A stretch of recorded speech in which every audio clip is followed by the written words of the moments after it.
Hey there, baseball fans. It's Ben, and I am back with one of my world famous player collections. This time, we're talking about the Flying Dutchman, the one, the only Bert Blyleven. Now, I got to be honest with you. When I was originally a collector in the 1980s and 90s, I didn't think much of Bert Blyleven. I didn't think about him at all. To me, he was just a common player. I never really heard of him or thought about him. And even when I got back into collecting a few years ago, I just cast him aside as a common. And it wasn't until I started to really dig in that I realized he's elected to the Hall of Fame in 2011. Now, it was on his 14th ballot, and he just barely squeaked in. But, I mean, if you look at his career numbers over 22 seasons, he was just a quality pitcher for so many years. And he's the first Dutch-American player to be inducted in the Hall of Fame. He was born in Holland, as you can see right in here, in Zeist, Holland. Maybe you can see that. Maybe you can't. Anyway, trust me, he was born in Holland as the first Dutch American player into the Hall of Fame. Primarily known for his time with the Minnesota Twins. But like I said, he played 22 years in the bigs for the Twins, the Rangers, the Pirates, the Indians, the Twins again, and then finally for the Angels. Two-time All-Star, won the World Series twice, once in '79 and once in 1987. Led the league in strikeouts in '85. Pitched a no-hitter in '77. And career stat line, 287 wins, 3.31 career ERA, 3,701 strikeouts. So no joke. So my collection here is probably a couple hundred Bert Blyleven. It probably would be more than that, but I honestly just wasn't pulling his cards before because I didn't think anything of him, or I didn't think he was anything other than a common. So let's go through this Bert Blyleven collection that I've put together here from collection buys, pack breaks, and set breaks from the last couple of years. Starting off with numero uno, 1971 Topps Bert Blyleven rookie card here. This is one that I pulled from, I think this was from Bob's collection. And the vintage cards that I was able to get from him. You look at that rookie year in 1970, 10 wins, 9 losses, 135 strikeouts, 3.18 ERA. That's a solid start for somebody. So there's his 1971 Topps. Then I skip a couple years. These are 1976, which is a base card from 1976. I think I got this from a repacked wax. And there's the 75 strikeout leaders, Frank Tanana, followed by Bert Blyleven with 233, and Gaylord Perry tied for 233. So 2 Hall of Famers on there. Then I jump ahead to 1981, where he switched over to the Pirates with that amazing Pirates hat. 1981 Topps and 81 Donruss, followed by 81 Fleer, where he doesn't look not a terribly flattering shot of him there in that 81 Fleer, but a couple of those. On to 1982. We can see we have 1982 Topps when he switches over to the Cleveland team.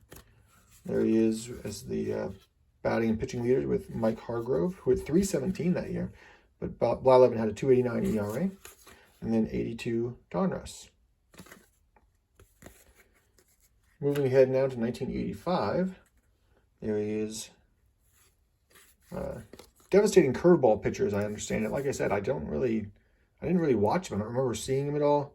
But 1985, he's the only active major leaguer born in Holland. Has donated tickets for youngsters to attend games. That's a strange thing to say. There's a Fleer limited edition from 1985.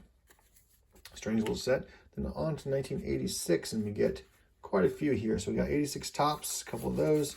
There's 86 Donruss, a couple of those. And then a lot of these 86 Leaf from a collection I bought. And then there's the 86 Donruss Highlights. That's a cool set. Love those set breaks from there. And then the Quaker Chewy Granola Bars from Topps, as well as the Topps Mini Glossy League Leaders. Ooh, I almost lost this one. And 86 Fleer Classic Mini.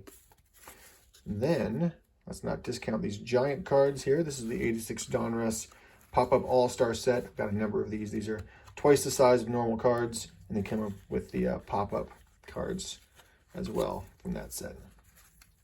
And they are unruly, as you can see. On to 1987. We have his 1987 Topps. He has, in 86, he returned to the Twins for a little while. So there's 87 Topps. There's 87 O-Pee-Chee, which you can see has the bright white back plus the French translations. There's 87 Topps League Leaders. 87 Fleer, this is the glossy version. 87 Fleer Classic Mini. And I love the fact that they did very similar looking cards, but they did different photos for each of these. So that's cool. There's the award winners for 3,000 strikeouts in 86. There's 87 Donruss, 87 Leaf, and 87 Donruss. I guess this is the opening day. Yep, opening day. And there's his Sports Flicks, which actually I think this might be an 86 card. It's got his 86 stats on there, but I think they printed it super late in the season, so it's an 86 card. On to 1988 when he starts to wrap up his career. There he is looking pensive and pondering his 88 Topps. 88 Topps Superstar stickers with Frank White on the back. There's a nice branded stirrup sock there for the Twins in 1988 score. And 88 Donruss, plenty of those showing off his wonderful beard, as well as the star stickers for Fleer and his Sports Flicks.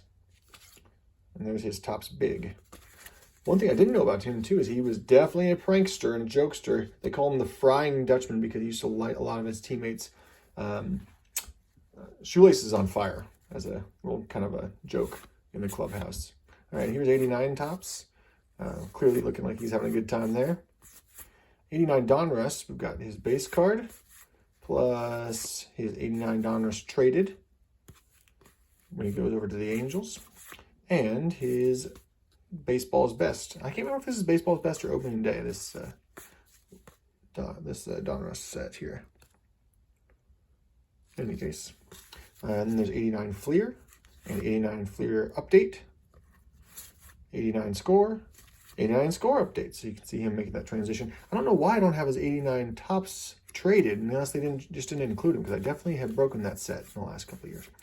There's 89 Upper Deck with him on the Twins, and then high number series on the Angels. On to 1990, which is the biggest stack I've got here, mostly because we've got a lot of 1990 Topps. So you can see all these 90 Topps, a lot of 90 Score from all these Bo Jacksons. You can see, like, look at his fingers right there. It's a nice curveball. He tucks his thumb there, gets those two fingers together, and he snaps that wrist. He's known for his devastating curve, is what I was reading about him. There's 1990 Donruss, as well as Donruss Baseball's Best. There's 90 Fleer, 90 Fleer Baseball MVP, another one. There's his classic. Here's the Topps KB Kings for the KB Toy Store. With a purple back, very interesting set design. There's his Topps Superstar sticker with Jeff Ballard on the back. And then his League Leaders and his Topps Big from 1990. So nice collection in 1990 as he winds up his career with his last team, the Angels. Here he is, 1991 Topps. Let's take a quick look here. We got light back, light back, light back, light back, light back. All of those are light back. Let's just see. They happen to be, ooh, we've got a nice mix. Half glow back, half non-glow back. Very interesting. Love that. 1991 Score. Again, almost, that's a split finger fastball he's throwing there. 1991 Fleer. 91 Donruss. And there he is having a great time, joking it up with his beach ball in 91 Upper Deck. And there he is wearing an Upper Deck shirt. Look at that promotion. Moving on to 1992, just a couple of them. 1992 Topps. You can see, look at all that red there in his stat lines. For games started, for shutouts, led the league in shutouts 4 times. Complete games twice. Strikeouts twice. With only 77, I guess. Oh, that's the, is that a strike shortened season? Oh, no, I guess that 85 season he was with the Indians and the Twins. So you have to combine those two. That's why they're showing up twice there. So that year, 85, he pretty much led the league in innings pitched, strikeouts, games started, complete games, and shutouts. So that was quite a year for him. And then was injured in 91, and then came back to finish up in 92. There he is, 92 Topps. Did get 25 games in 1992. And that final year, 8 wins, 12 losses, 70 strikeouts. So definitely an injury-plagued season for him that to finish up. And there's his Topps Gold for 93. And then another Topps Gold. And there's Pinnacle. And the Pinnacle Now and Then, which is a great way to kind of wrap that up. You see him on the old days on the Twins. And then in 1992. So I hope you guys enjoyed this little Bert Blyleven history lesson. I know that for me it was got to learn a lot by starting to collect his cards, and hope you guys have a good appreciation for him as well. So hats off to you, Bert Blyleven, for your solid 22-year career and your Baseball Hall of Fame induction. I'll see you next time.